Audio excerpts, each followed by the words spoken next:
नमस्कार, अनादि टीवी देख रहे हैं आप और मैं हूं आपके साथ नैन्सी शर्मा। और चलिए बुलेटिन की शुरुआत करेंगे, जहां बहराइच के महाराजगंज में रामगोपाल मिश्रा की मौत के मामले में पोस्टमार्टम रिपोर्ट में बड़ा खुलासा हुआ है। जहां एक तरफ कई राउंड गोलियां चलने की बात निकलकर सामने आ रही है। अब तक अब वहां 30 के करीब छर्रे लगने की पुष्टि हो गई है। हालांकि वो छर्रे एक गोली के थे या अधिक गोलियों के थे, इसको लेकर बैलिस्टिक एक्सपर्ट क्लियर कर पाएंगे। इधर सीएमओ संजय कुमार ने बताया कि अत्यधिक रक्तस्राव होने की वजह से युवक की मौत हुई है। उन्होंने ये भी बताया कि नाखून पर चोट के निशान हैं और दाहिने आंख के पास गहरे घाव के निशान हैं। उनकी मौत 25-30 छर्रों के लगने से अत्यधिक रक्तस्राव के कारण हुई है। कहा यह भी जा रहा है कि उनके नाखून उखाड़े गए हैं और कई तरह के उनके साथ यातनाएं की गई हैं। कुछ ऐसा भी पोस्टमार्टम में आया है। बाएं आंख के ऊपर एक ब्लंट इंजरी से लेसरेटेड वुंड हुआ है और पैर में अंगूठों के पास बर्न इंजरी है। इसके अलावा और कुछ नहीं है।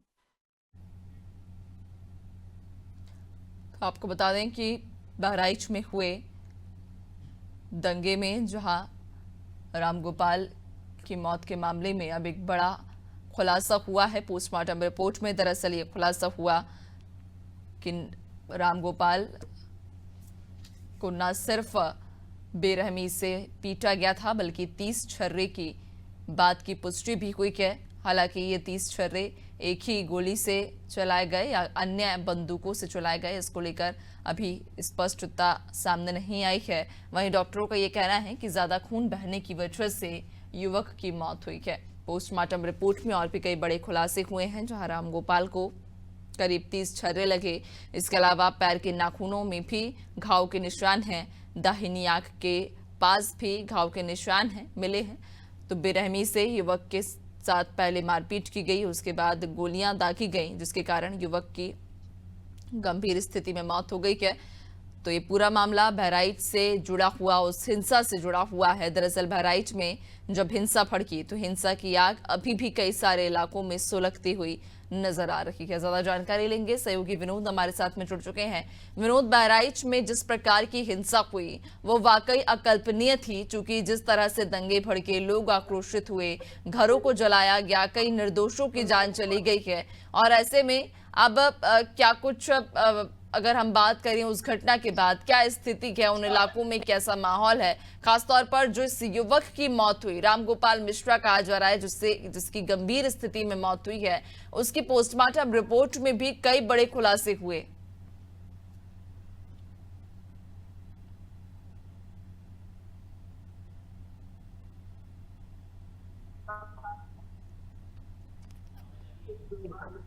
बिल्कुल नहीं, आपको बता दें जैसे जैसे अब तहकीकात आगे बढ़ रही है, दिन पर दिन बताया कि अधिक रस से उसकी मौत हुई है। हेलो, लेइए अंदर अंदर से देंगे।